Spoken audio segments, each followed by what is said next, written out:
Just waiting for everyone to join in and connect to the audio.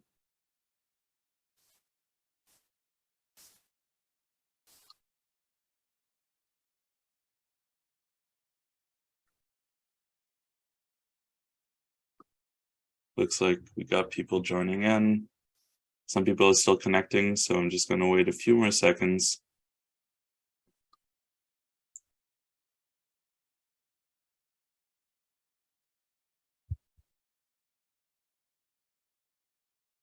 Okay. Bonjour tout le monde. Good morning, everyone. My name is Antoine Baillargeon, and I'm the program coordinator at the Ottawa branch of the National Association of Federal Retirees. So I'd like to begin today by acknowledging that the land on which the branch office is located is traditional unceded territory of the Algonquin Anishinaabe people. So on behalf of the branch, I'm pleased to welcome you to today's webinar titled Between Stimulus and Stress, a response, sorry, I wrote it down wrong, a different look at stress and what to do about it. This webinar is presented by Meg Stickl-Kroeker, owner of local business Aim Fitness, and it is also going to be presented by guest facilitator Deb McGuire from Bend Wellness. So Meg specializes in fitness for older adults over 50 and has been working in this field for over 15 years.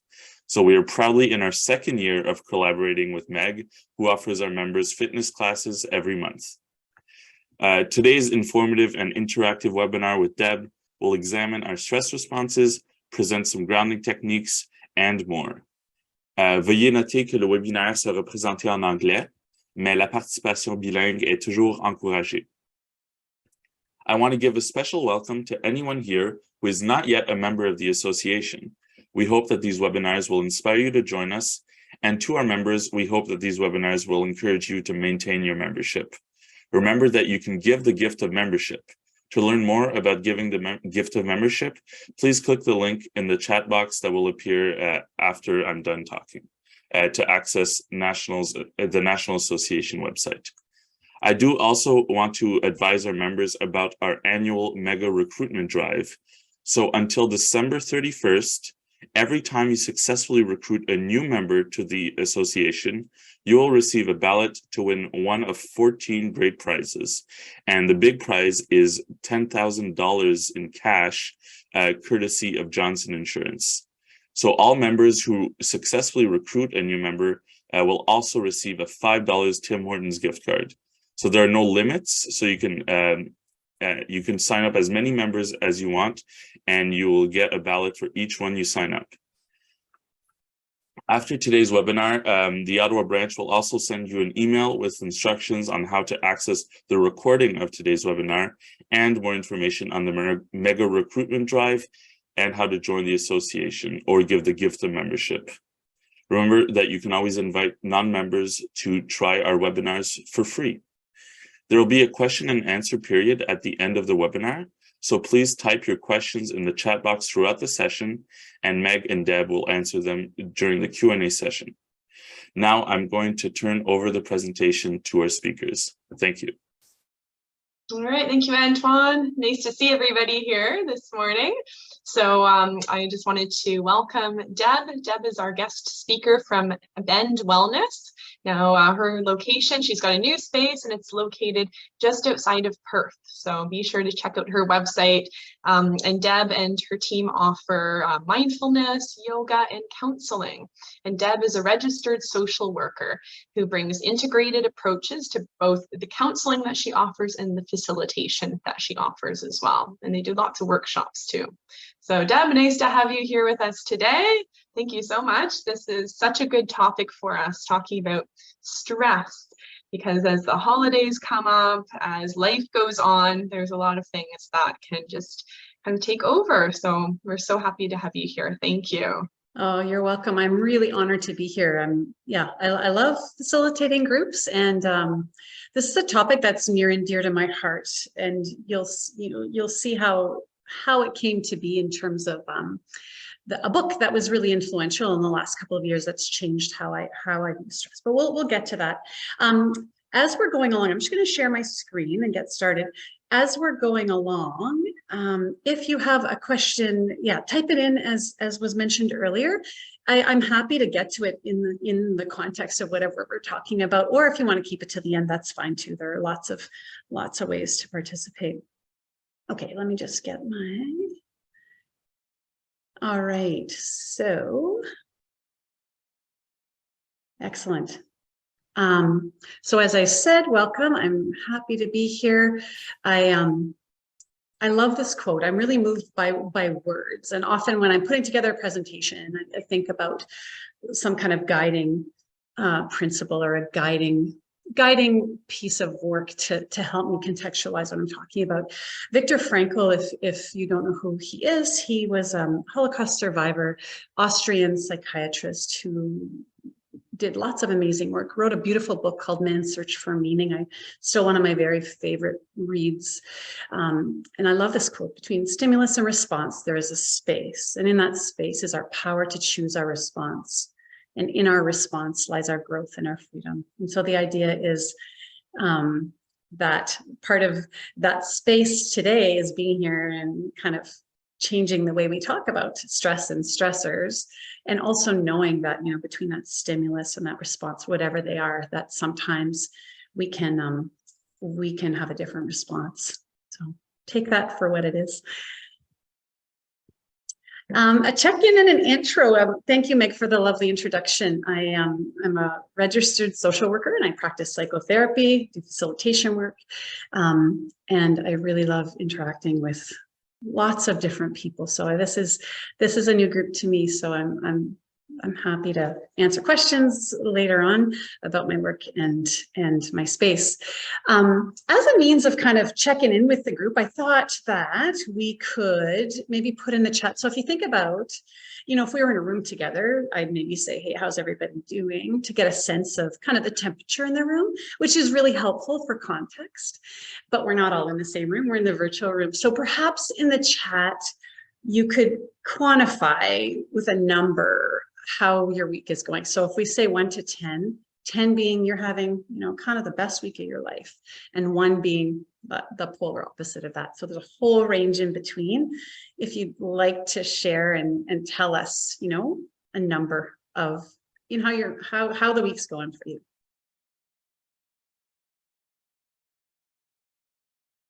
Great. Wow.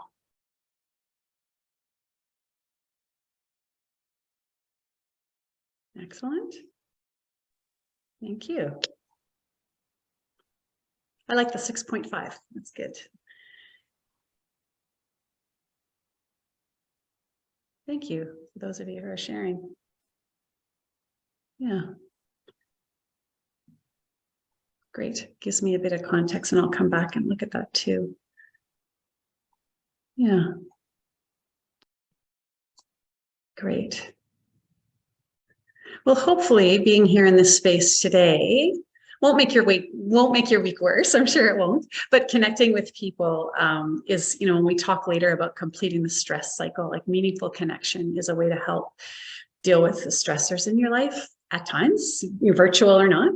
So perhaps as we move through this and hopefully you feel perhaps connected to the people in the room. If you were at the lower end, perhaps that will feel differently, maybe not.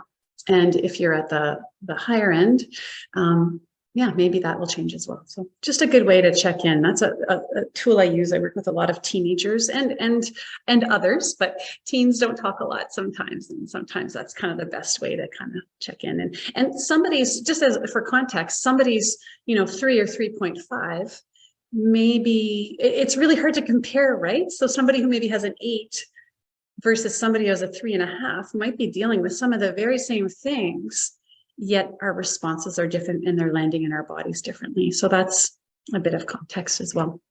I always like to have a bit of an agenda as I'm doing this work.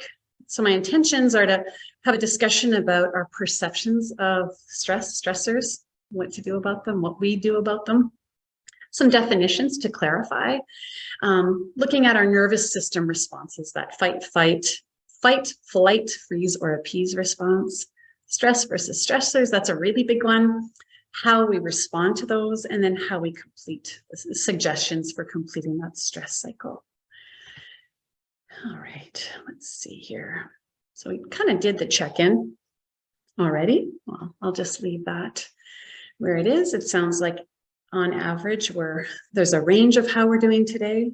So also just to honor that, to be with yourself as you presented, you're here. And I think that's great, especially if you're not feeling so great, if it's been a rougher week, you're here. And that says a lot about your capacity, I would say. All right, intermittently through the presentation, I'm going to offer some grounding activities, ways that you can help ground that nervous system response. And if you're not sure what that means, we're going to get to that. But basically that fight or flight response. And grounding activities are things you can do anytime, anywhere.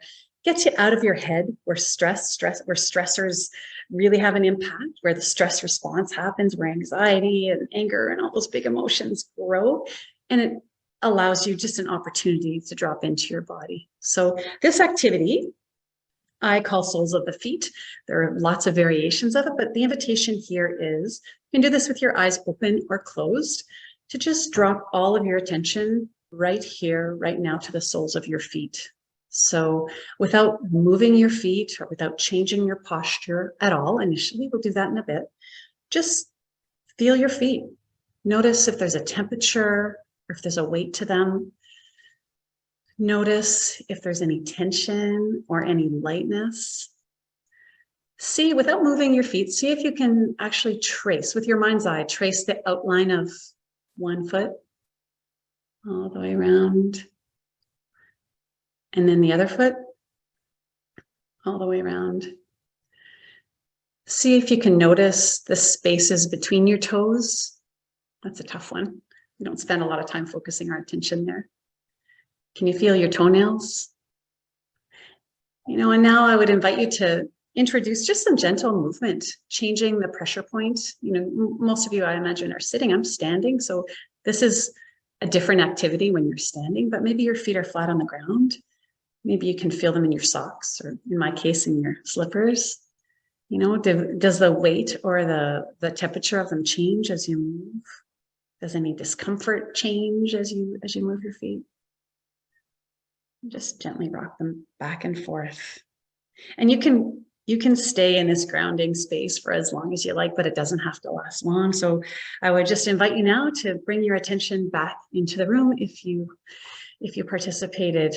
That's a really great one. It's not going to make that thing that is maybe causing that response in your body go away, but it's going to stop your fight-flight response from activating further. If you don't need to, if you're being chased by a bear, don't stop and do this.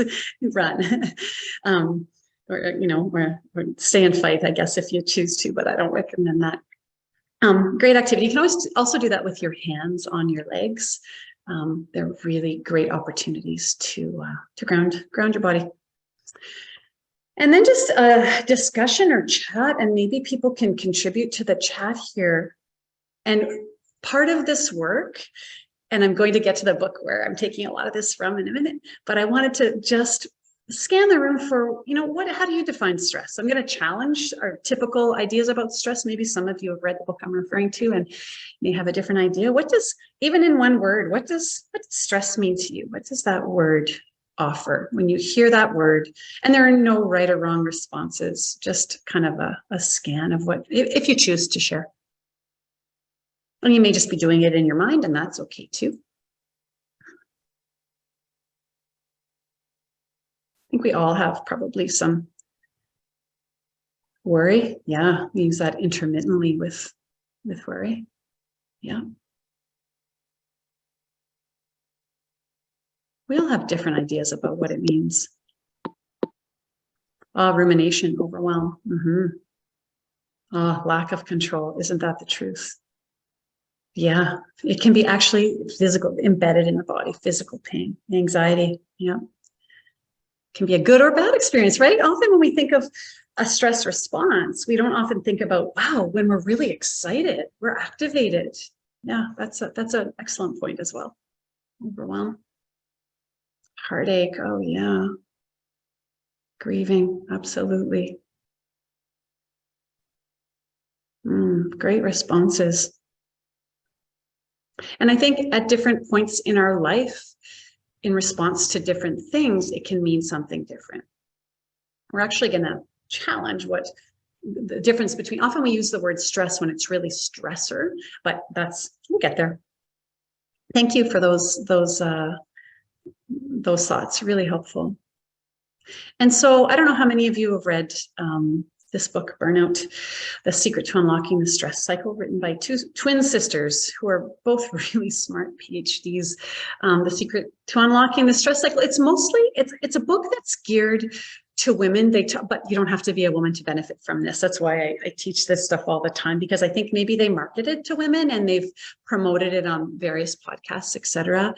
And I think a lot of people maybe have been put off because they talk about the human giver syndrome and how women are givers, and part of that is, you know, really contributing to the stressors that women have.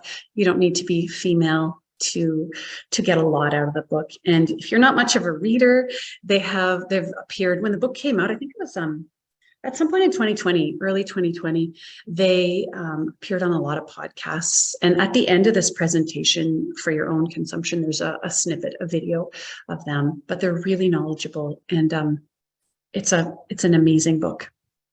It's changed how I work, how I respond to stressors in my life, but also how I teach people about managing their own stressors. So I feel like I'm a bit of an infomercial when I start talking about the Burnout book, because I don't get any kickbacks from it. Although I wish I did, because that would be great. Okay, so let's just dig into some definitions. Okay. So stressors. They are what activate the stress response in the body. So the stress response I'll get to in a minute, but that's that nervous system response.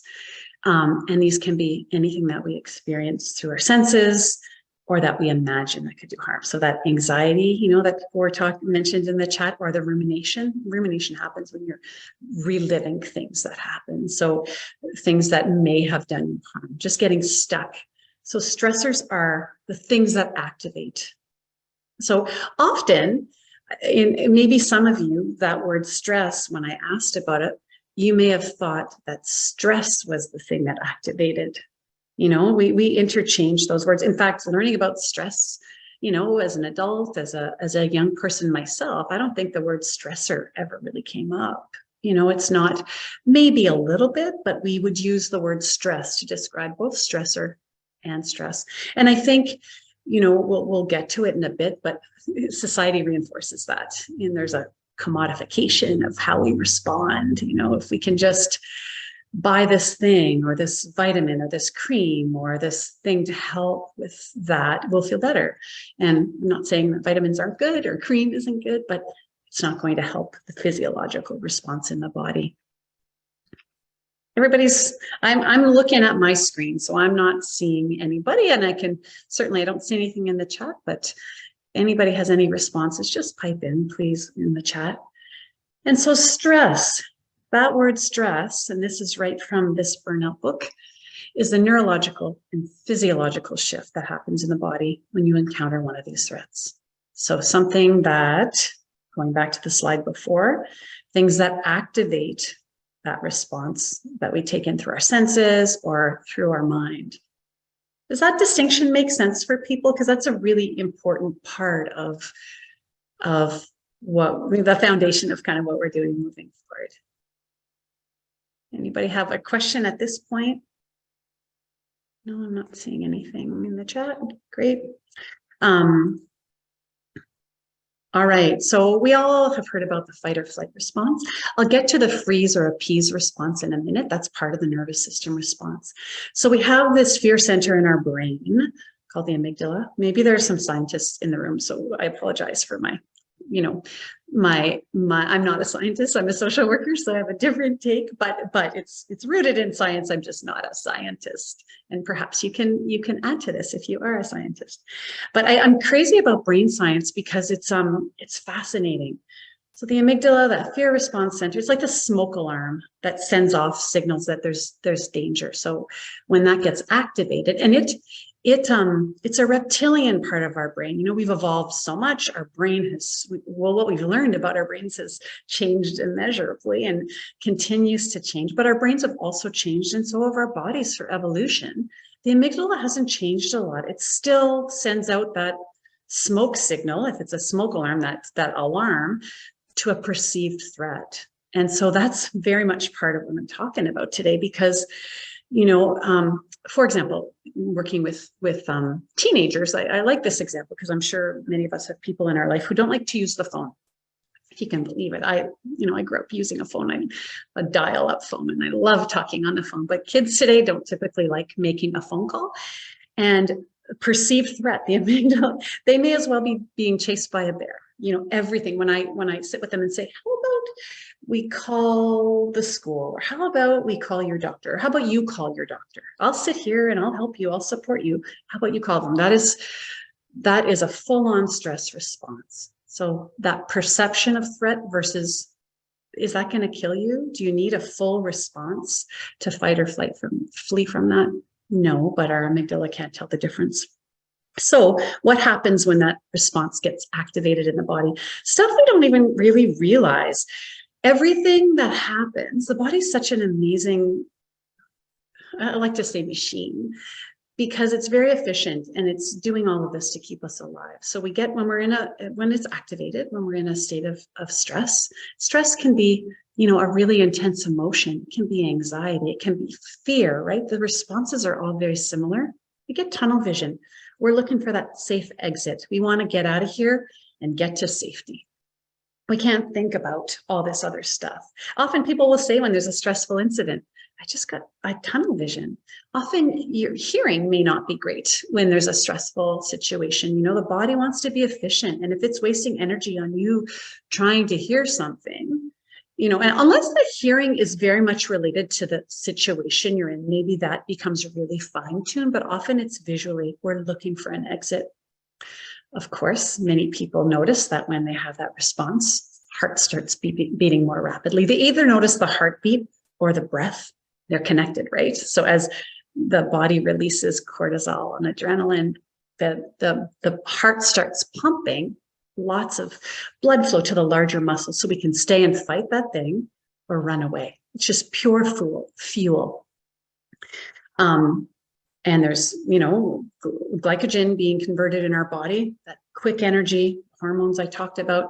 Our digestion slows right down. You know, we're not going to waste time digesting that meal because we got to run for our life.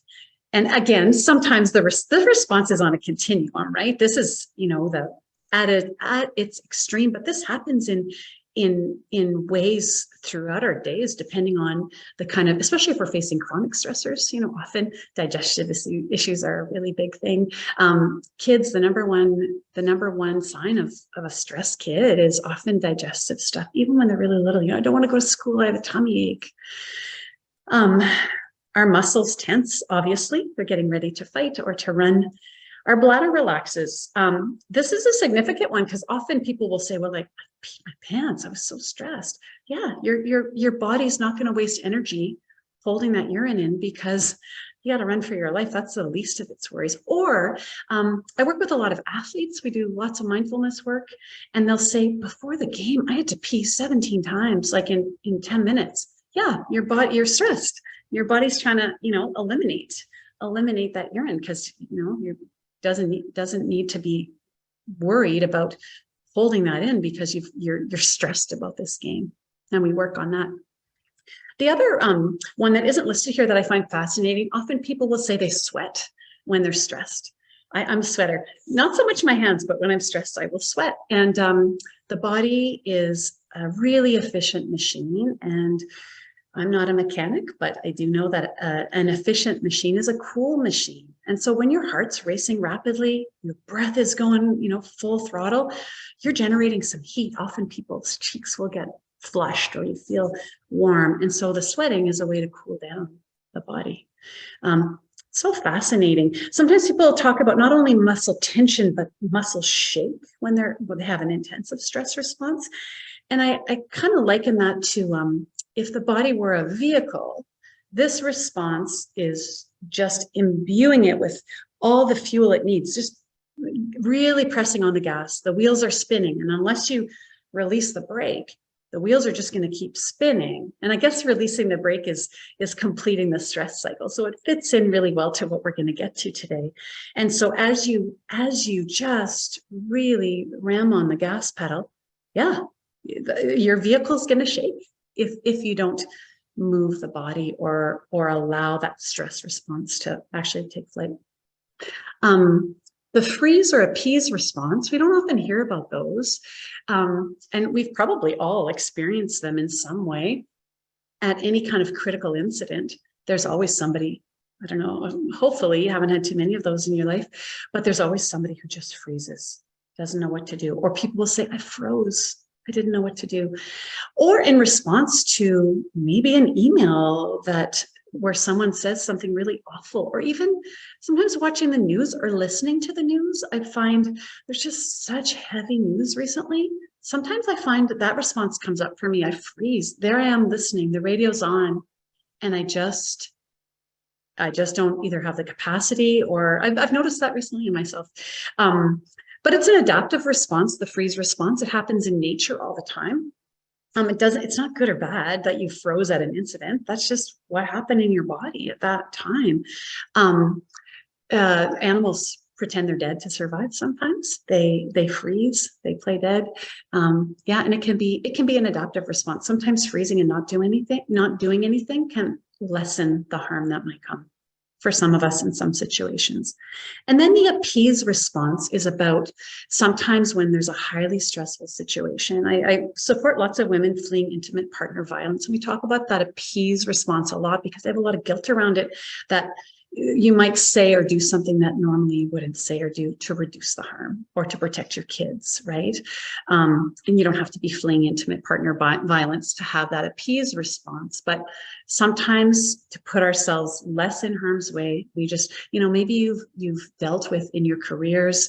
I'm sure you've had long careers. So maybe you've had a really toxic work environment in one. Hopefully you haven't, but maybe you've had that boss who was just awful. And in order to just survive, you had to just kind of do things in the workplace, do that thing that you didn't agree with, So I think there are examples of us doing that all the time. So don't limit your thinking around that fight or that nervous system response. There's fight, flight, freeze, appease, and they happen in our bodies for lots of different reasons. So yeah, maybe there's just a different language for you to think about those things. All right, another activity for you. Again, you can do this with your eyes open or closed. It's just it's a really simple activity. I like to do this at night when I'm trying to fall asleep. Often, little babies, for example, I don't know how many babies or little people are in your life. Babies are born and their hands are clenched, and in utero, their hands are clenched. And as they grow and develop, you notice that their hands, are more open and they start using them, right? But often are in a resting state or in a still and calm state, our hands are clenched. And it may not be tightly clenched, but our hands are closed. And over time, that sends a signal to the body. Not only does that produce tension in the body when your hands are clenched, your forearms, shoulders and neck, you're doing that all the time. It also sends the signal to the body that, hey, I'm ready. I'm ready. That a bit of a stress response. And so the invitation here is to just notice what your hands were doing when asked, and then let's just gently and kindly open your hands. That's simple. And again, it's a way to just check in with the body, get out of your head, into the body. And if you can remind yourself to do this, 10 times a day, hands, just notice. You might be surprised that your hands are actually quite clenched. I mentioned that I do this at night. Someone had suggested this activity to me years and years ago, and it really stuck with me. I find when I'm having trouble falling asleep and I go, hands, my hands are typically closed, and I open them, and that just doesn't make me instantly fall asleep. That's not it, but it just sends a different signal to the body. And perhaps I can't sleep because I'm deep in my head. It grounds me in the body. So that's an activity for you. All right, a few more definitions here. external stressors. None of these will be new. These parts won't be new. We'll get to the juicy stuff in a bit, but I thought it was important to have context. You know, stressors are many things. They're out of our control. They're outside stuff. You know, all those typical, let me just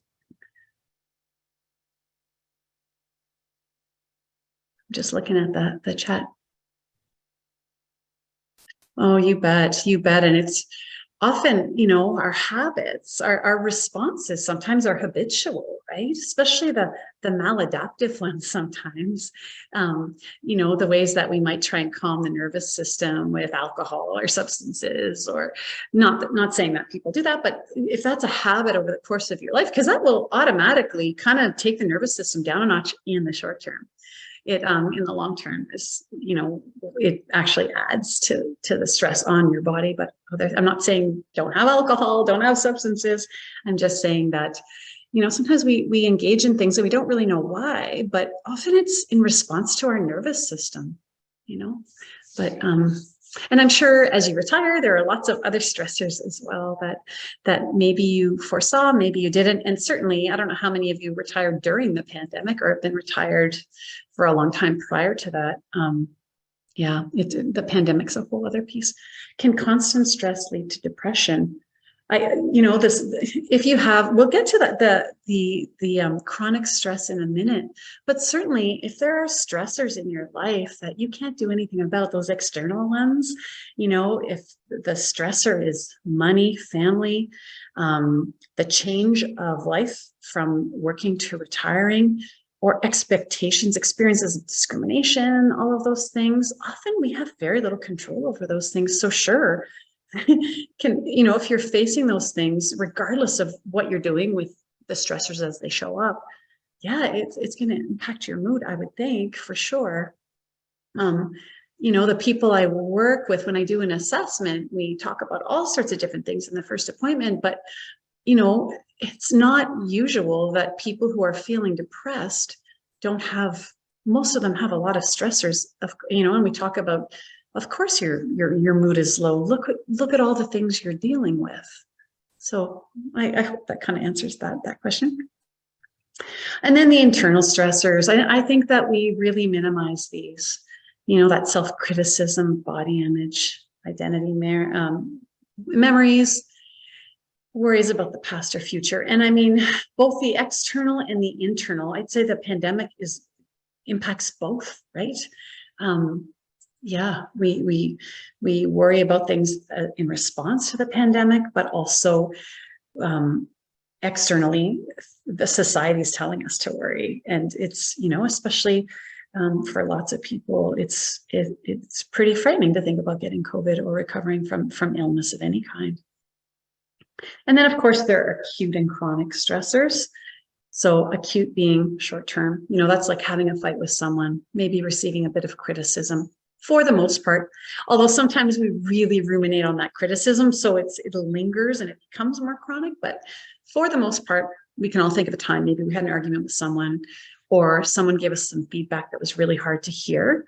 The body can handle those typically a little bit better, goes away quickly.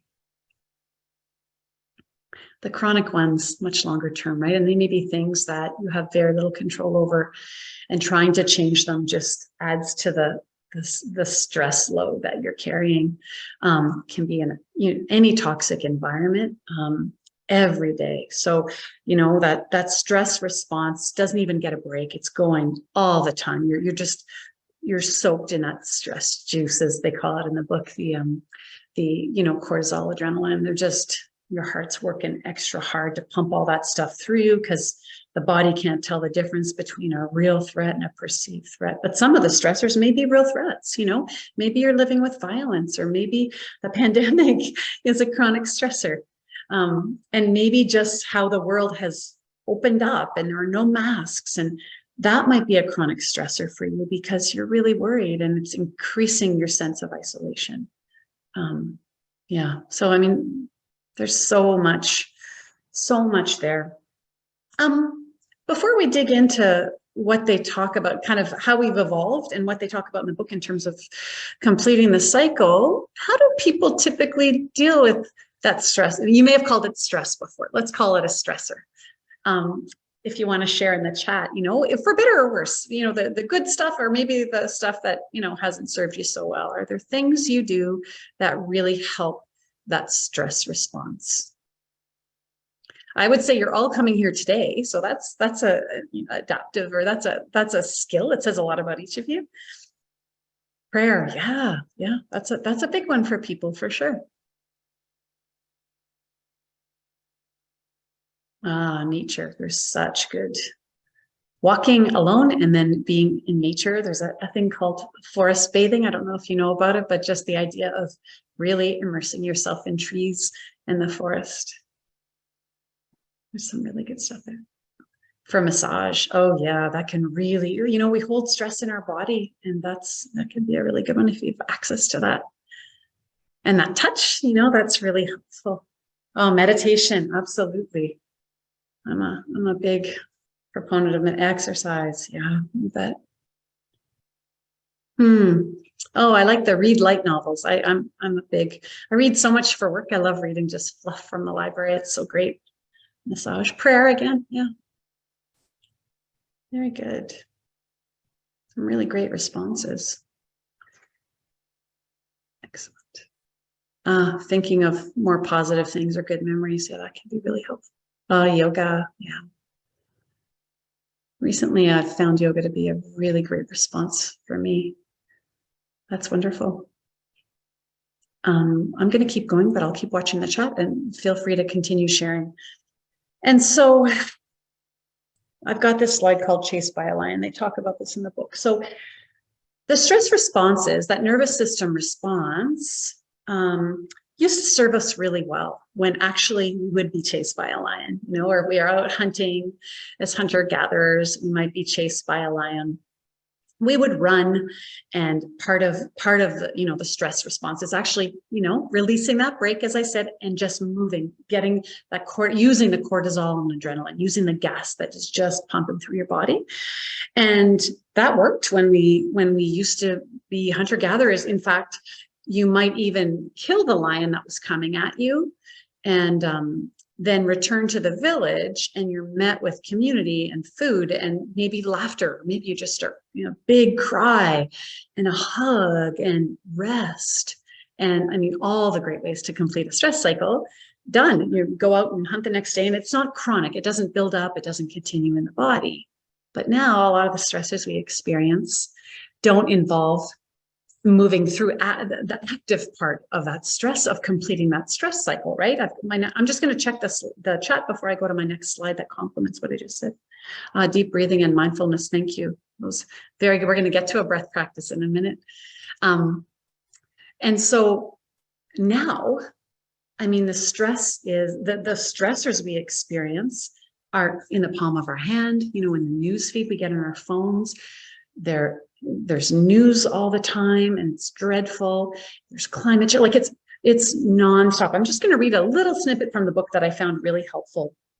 So suppose the stressor is not a lion, some jerk at work, and it doesn't have to be work. I know you're retired. It can be some jerk at church, or some jerk in your book club, or some jerk you live with, hopefully not.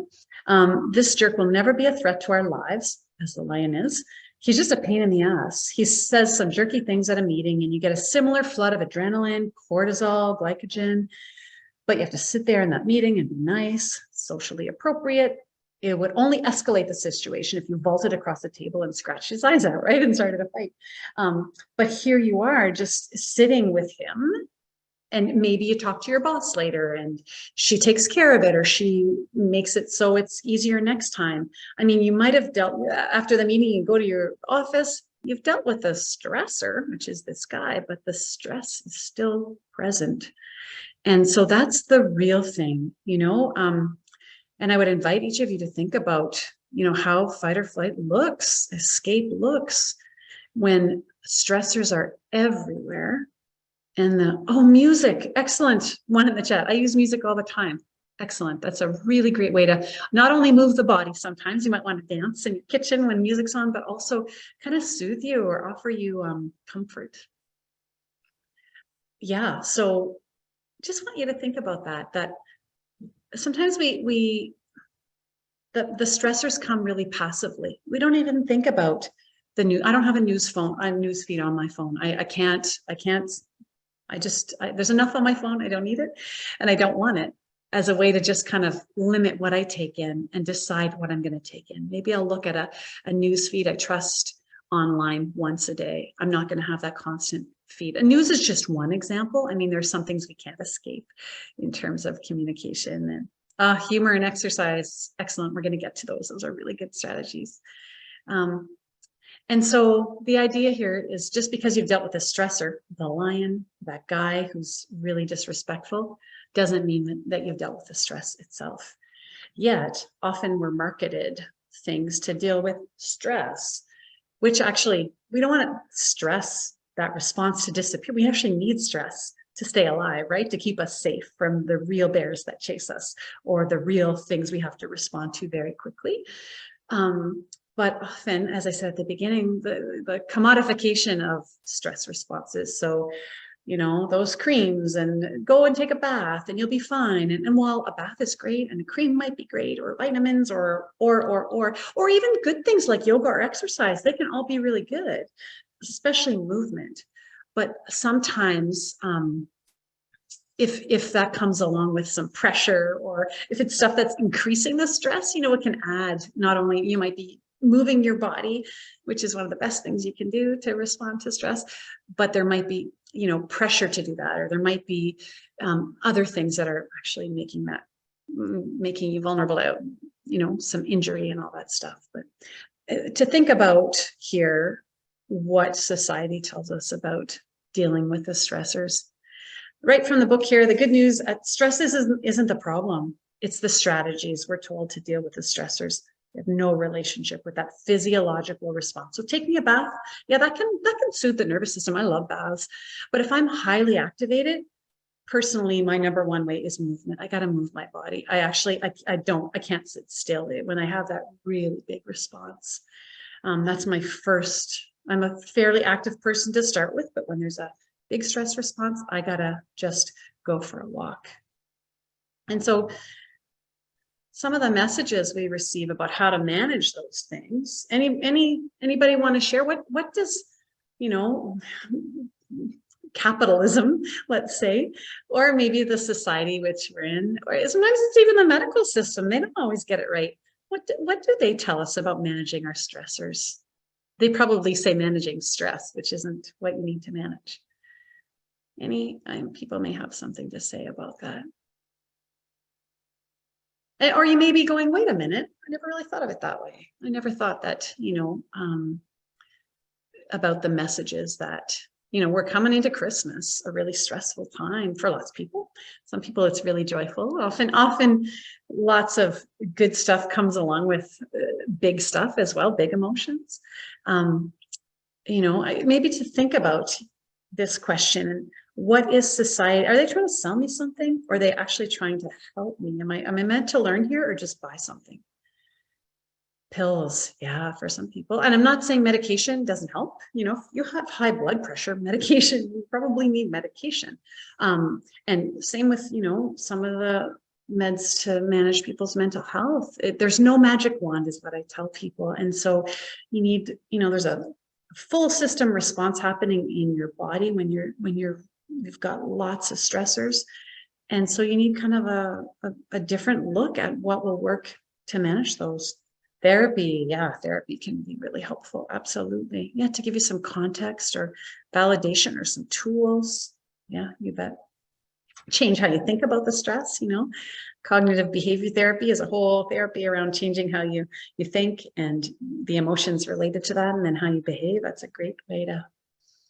I'll leave that question with you because there's a lot to it, and I want to get to the rest of the stuff. So these are some messages. I just pulled this slide up because I thought people say, just slow down, take a week off.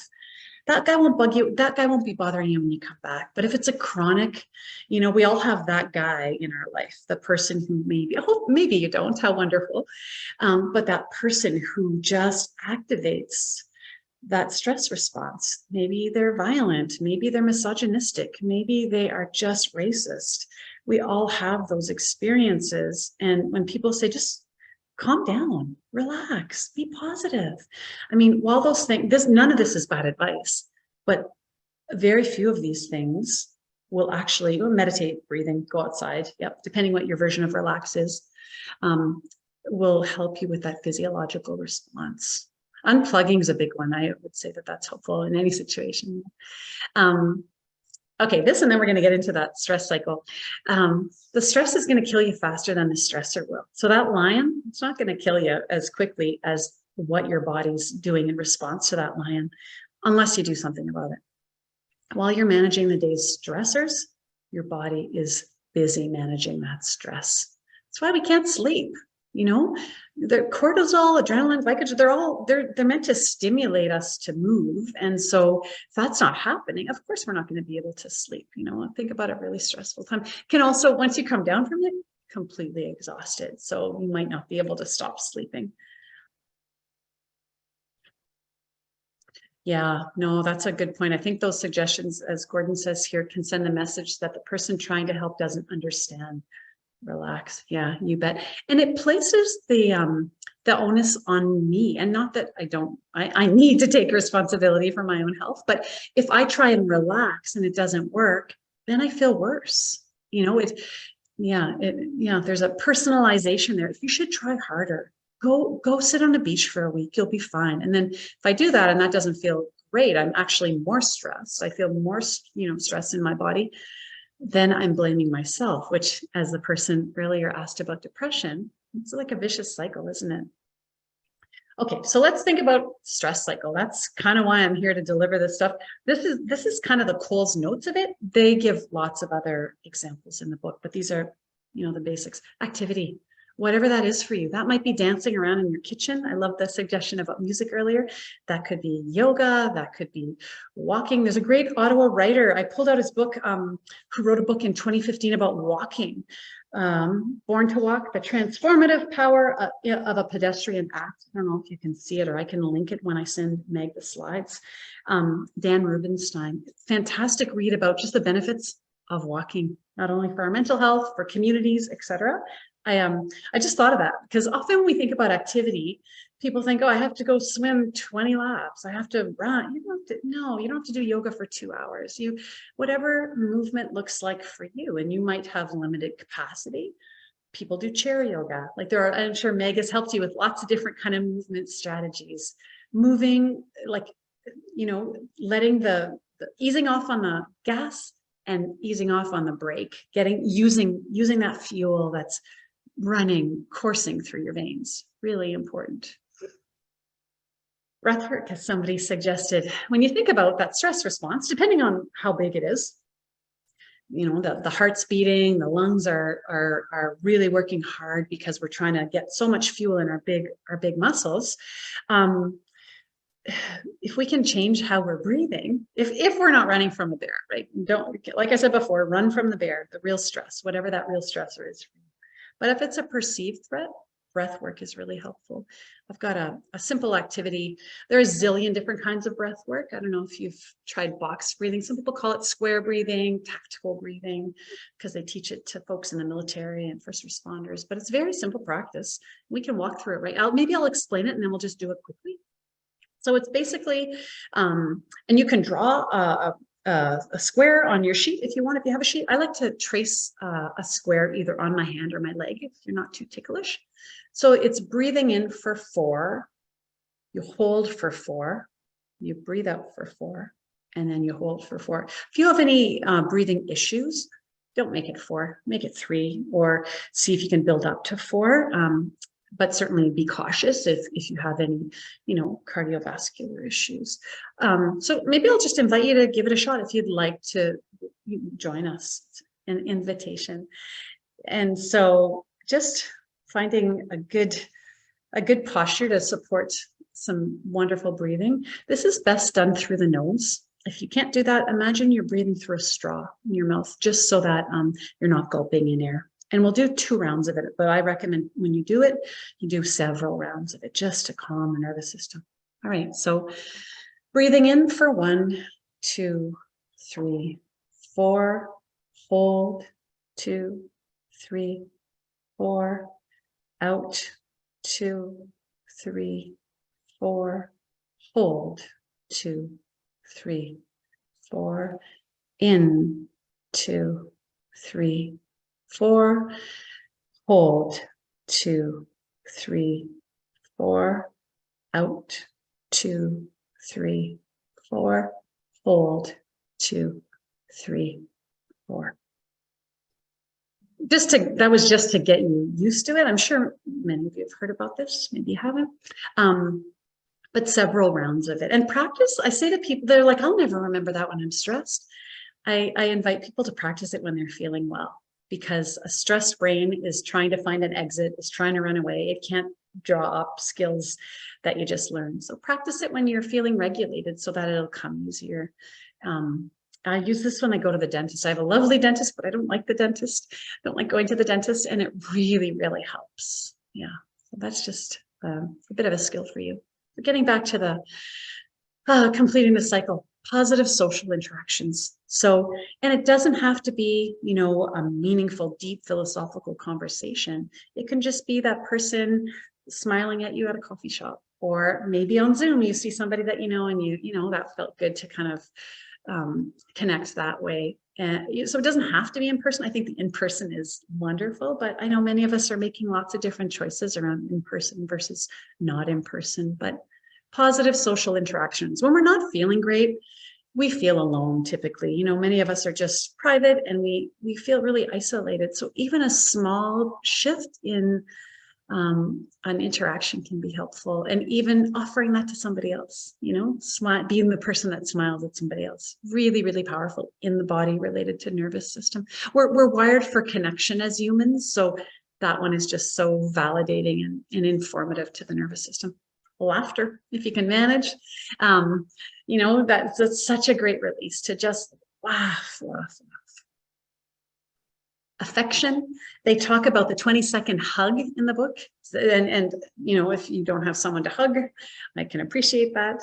And if you do, try it for 20 seconds. Really tough. You can do it with a pet as well. You know, another living thing. That warmth can be really helpful. But the idea about just touch and affection, we co-regulate. So if my nervous system is really activated and I'm hugging someone who's quite calm, often our systems will regulate one another. It's a really beautiful practice. 20 seconds is a long time. I don't know if anybody's done the 20-second hug. Hugging yourself feels good. Absolutely. Yeah. 20 seconds, try it. It just takes a bit of time to do that. A big old cry. I think we can all relate to the release, as hard as that is. And sometimes, you know, the outcome isn't any different. This thing before you is still really difficult.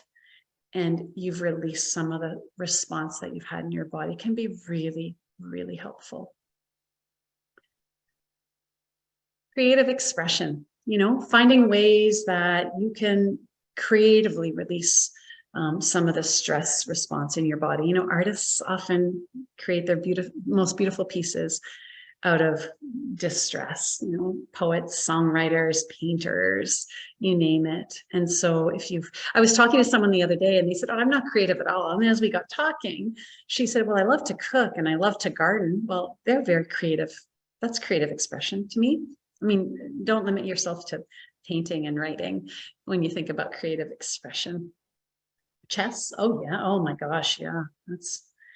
That is a game that really requires you to really focus your attention, I'm sure. Let's see. Oh, cleaning. Ah, yeah, exactly. It can be really, really therapeutic for people. Hey? Sleep or rest. Often rest is associated with sleep. Sleep is so important. And if you've been through a stressful event, you know, maybe initially you can't sleep and then you are completely gutted often. You know, once that cortisol and adrenaline moves through you and you're not highly activated, wow, you need sleep. And that's no different for the, you know, shorter term stressors than it is for the more chronic ones. Sleep is just really important. We're more able to to deal with the stressors as they appear in that response if we are better rested. But it's a double-edged sword, because the more stress we experience, the more it impacts our ability to sleep. So it's so tricky, but a really good piece of advice. And then just a couple of quotes from the book that I love. This idea about wellness, right? Often wellness, from the companies that want to sell us things, is about feeling calm and good. When really what they say here is that's not wellness at all. We're never perpetually safe or calm. We have a nervous system, and we have, a stress response system to keep us alive. So it's going to go on and off at various times. But the real idea of wellness is to move fluidly from a state of adversity, risk, adventure, excitement, back to safety and calm, and then back out again, moving in and out. It's not the stress that's bad for you, it's getting stuck, right? And there's just a couple of pieces about, and there are lots of reasons why we get stuck. We've probably all been stuck in a stress cycle at some point. Maybe it's a chronic thing we can't do anything about. Maybe you work with someone who is really toxic. Maybe you live with someone, or maybe you live next door to someone who actually scares you, right? Or maybe there's a long-term illness in your family, very stressful. So that's chronic stuff. Sometimes socially, it's not socially appropriate to respond in the ways that our body needs to respond. The body, brain activates a stress response, and I just can't do that thing right now. I can't reach across the table and scratch his eyes out, I think is what they said. Sometimes it's a safer option to just not do anything, as we talked about before. In order to survive, I can't actually do much about this, and I just have to minimize the harm right now. Last activity, see, hear, feel. Just an invitation here. I just want to see, how are we doing for time? I may have to just give you the Coles notes of this. And yeah, this is a good one. I won't walk you through it because it takes a little more time. It's again, get you out of your head and into your body. I use this at night a lot, and it's what it says. See, just look around for things that come to you. You start with your eyes open, and then you can stay with the things that you see for as long as you want. You move on to hearing, and you think about the things you can hear outside the room, inside the room, within yourself, and then the things you can feel. I know I have a heart there, but it's the tactile, my pajamas, maybe there's a tag, or maybe I have my ring on, maybe it's my feet on the duvet, etc. And you can find more about that practice online. It's a phenomenal one. It really, nighttime is such a difficult time for many of us. It gets you out of the head and really in the body. And then just a couple more things. I love this idea that wellness is the freedom, as they said before, to move fluidly through the cycles of being human. Stress and stressors are a part of our larger humanity. It's not a state of being, it's a state of action. So how can I move through this is a good question to ask yourself. And then there's a video that you can watch when you get the slides of the sisters. A little promo for a workshop I'm offering out here in Drummond Center, which is between Perth and Carleton Place. If you want to learn more about, it's not a full meditation course. It's just a couple of hour intro about how to practice more mindfulness in your life, define it, and give you some just everyday ways to introduce it. If you've heard about mindfulness and you're not so sure what it is, it's a great intro. I've had I do lots of work with kids. I have groups with kids, but I've had a lot of people say, let's do something for adults. So that's my offering. And then this is just how you get in touch with me. Again, you'll have these slides. I'm gonna stop sharing my screen and just see if anybody has any questions. Thank you so much, Deb. Wow, that was really, really insightful, and nice to as well have everyone share, their ideas of how to deal with what's going on in life, stress and stressors. So, and thank you as well for sharing about that book. Now, I am someone who loves the library, and I have a library app, and I did notice that it is available on the Ottawa Public Library. Great. And truly, yeah, and I bet they probably have an audiobook too. They're really interesting to listen to. If you Google them, and you'll find it, they've talked to Brené Brown, they've talked to a couple of other podcasts. That's what hooked me in when I heard the podcast. I just ran out and bought the book. Awesome. Great. Well, thank you so much for sharing. And it's great to answer the questions as we went through. So thank you, everyone who had something to add in. Good. I'm not seeing anybody with anything else just yet. No. Yeah. I think I'll just do my outro if that's all right. Yeah, sounds great. Perfect. So, thank you a lot for the thank you everyone for your participation in today's webinar. Of course, we'd like to thank Meg and Deb for the wonderful presentation. I think everyone who tuned in learned a lot and took something out of it. I for sure did. So remember to look out for our follow-up email. So that'll include information, the slides, information on how to access the recording of today's session if you want to watch it back. And it'll also contain contact information for Deb and for Meg. And we do hope that you decide to participate in our mega recruitment drive and refer new members. Your branch always needs your help to grow. And so we definitely hope that you participate in that. And you can also invite non-members to attend these webinars. We hope you like these webinars enough to share it with people that are not members, but that might get something out of these wonderful and informative webinars that we try to host just about every week. So to register for upcoming webinars, you can always check out our Ottawa branch website. And so we'll make sure to include that address in the follow-up email as well. So thank you so much, everyone, and see you at our next webinar. Merci beaucoup et au revoir.